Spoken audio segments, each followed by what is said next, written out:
না সামান্য একটু করছে।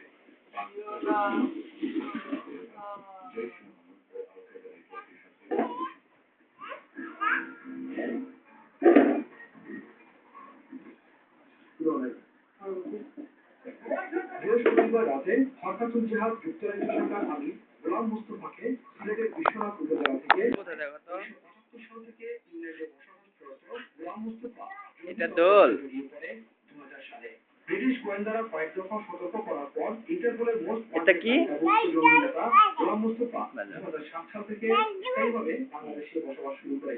তখন থেকে সে এদেশি জঙ্গিদের সংগঠিত করতে থাকে। সে সবসময় ব্রিটিশ পুলিশের নজরদারির ভিতরে ছিল। একাধিকবার তার ব্রিটেনের বাসা এবং অফিসে পুলিশ রেড দিচ্ছে বা তারা জিজ্ঞাসাবাদ করছে। 2007 সালে সে তার বিরুদ্ধে ব্রিটেনে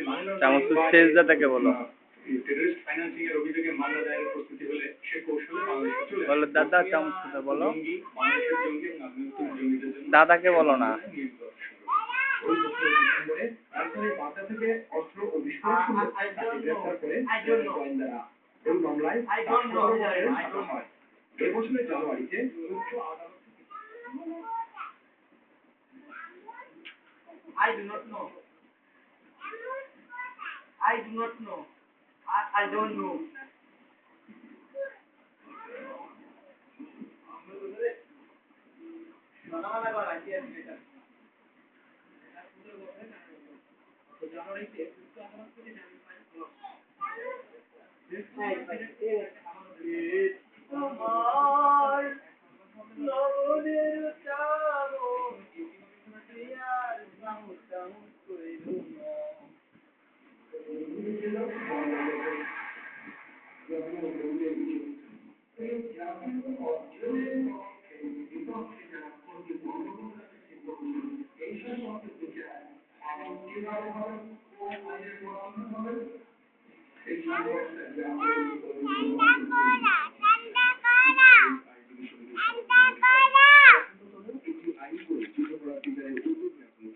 যাতে মানবাধিকার লঙ্ঘনের সুযোগ সর্বদান স্বাধীন বিচার ব্যবস্থা সেই দেশে এই জঘন্যতম আইন হতে পারে না।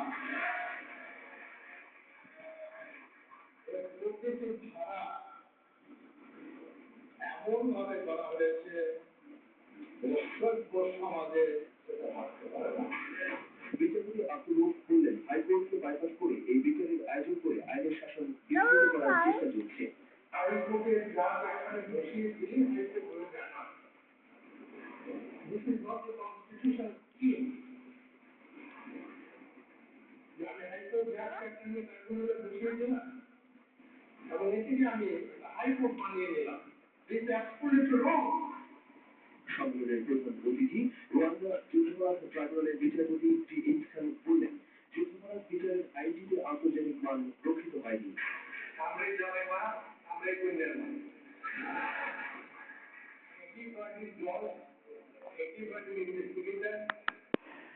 সারা দুনিয়া মিলে চেষ্টা করলেও সেই অপরাধে আমাদেরকে অপরাধী করার মতন প্রমাণ স্থাপন করা তাদের পক্ষে সম্ভব হবে।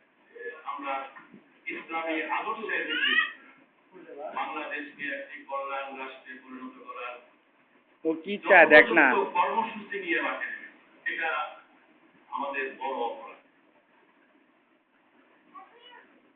পয়লা বৈশাখের আমেজ থেকে এখনো মুক্ত হয়নি রাজধানীর কাঁচাবাজার। ভালো রাস্তা দামে বিক্রি হচ্ছে শাকসবজি ও মাছ গোস্ত সহ বিভিন্ন।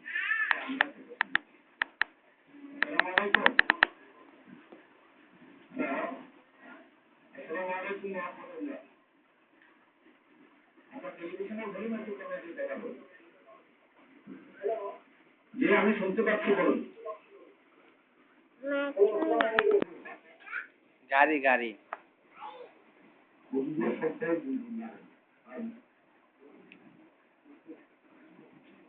এটা সংসদে বিল আকারে পাস করা হয়েছে। এখন এটা প্রক্রিয়াধীন আছে। আমার একটু পুরোনো গাড়ি আছে, আমি তো ভয় পাই এখন। আমি এটা পাবো কোথায়? কষ্টের জিনিস পাবো কোথায়? আমি একটা কিনেছিলাম গাড়ি, সেটা লোন নিয়ে করেছি। সংসদ সদস্যরা জিপ, কার বা মাইক্রোবাস আমদানি করতে পারবেন। মাইক্রোবাসের ক্ষেত্রে 2000 সিসি, ডিজেল চালিত জিপ 4000 সিসি ও পেট্রোল চালিত জিপের ক্ষেত্রে 3000 সিসি সর্বোচ্চ সীমা নির্ধারণ করা হয়েছে। 8 বছরের আগে এসব গাড়ি বিক্রিও করা যাবে না। ডিউটি ফ্রি দেওয়াতে